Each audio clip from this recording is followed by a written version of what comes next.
Now, Senior Wealth Advisor Darren Farwell gives us solid advice on investing for retirement. Good morning, Darren. Last Saturday, you gave us some help to shock-proof our retirement income. What do you have for us today? Good morning, Marilyn.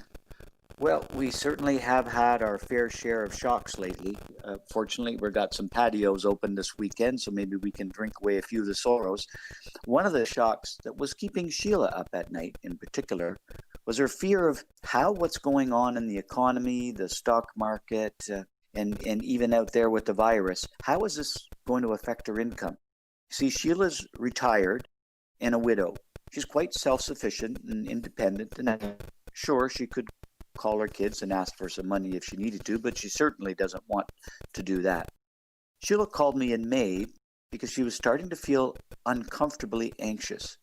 Now, as a matter of fact, we had just met in early February. We meet at least twice a year with all of our clients. It's just part of our personal roadmap process. However, I think we can all agree a lot has happened since early February. When Sheila called, well, number one, I thanked her for reaching out. I mean, the whole idea of working with a professional advisor in the first place is to have someone you can talk to. Importantly, someone who listens and understands and can help. So if you don't have someone who listens well and tries to understand, maybe look for someone else. Sheila's 74 years old. She lives in a lovely condo in the West End of Toronto. She has good friends, loves to travel, and enjoys the arts, in particular theater and opera. This lifestyle isn't inexpensive. She spends, according to her financial plan, which we do for all of our clients, is about $110,000 a year. Sheila was worried that the stock market downs, the prospect of a recession, might mean she'd have to spend less. So we reviewed. I asked Sheila, do you still have that emergency fund with 3 months of living expenses set aside? Because research has proven that people need some money, not too much, but each person has their own amount that they need to have set aside comfortably in a bank account, close at hand, sort of as a security blanket. And if you don't have that, it actually affects your feelings of safety and your desire to get it. Sheila said yes, her emergency money was there. In fact, it built up a bit. So we ended up moving the excess to something that would earn a bit more money for her. So check, number one, emergency fund, intact. Then I asked Sheila, pull out your monthly statement for your income account. Is the money you have in that account enough to provide you with 3 years worth of your income needs? Sheila said, well, I'm spending about $100,000 a year, but 40 of that comes from my government and teacher's pension. So I really only need 60,000 from that account. And okay, there's more than enough for 3 years, actually almost 4. And I asked her whether the value of that account, whether she'd noticed, whether the value of that account had sort of gone up and down during those very volatile months in February and March. Sheila said she had noticed and answered that there was hardly any impact on that account at all.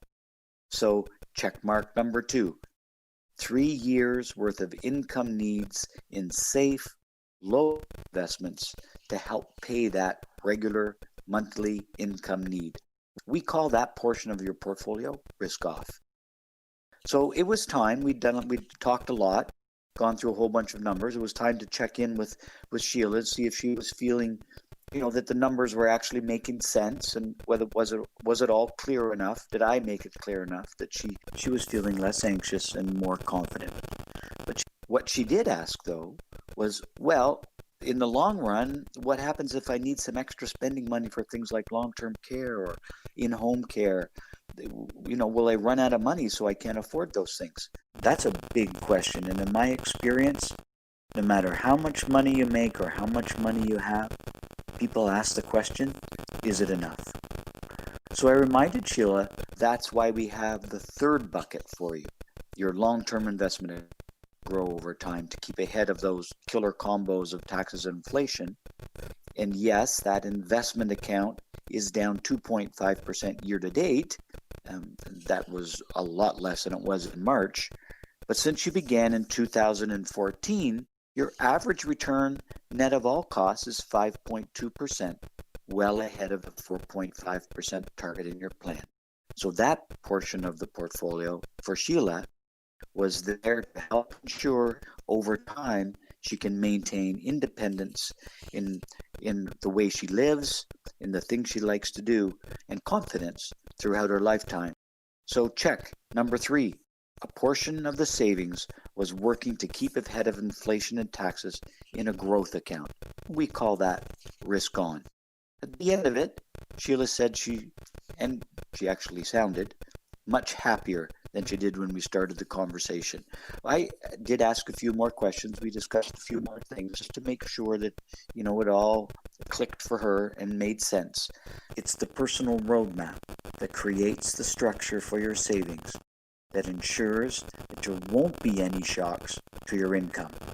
3 things that make up that structure are: number 1, an emergency fund; number 2, a risk-off portion of your portfolio to provide regular income; and number 3, risk on for a portion of your savings that can grow and keep you ahead of inflation and taxes over time.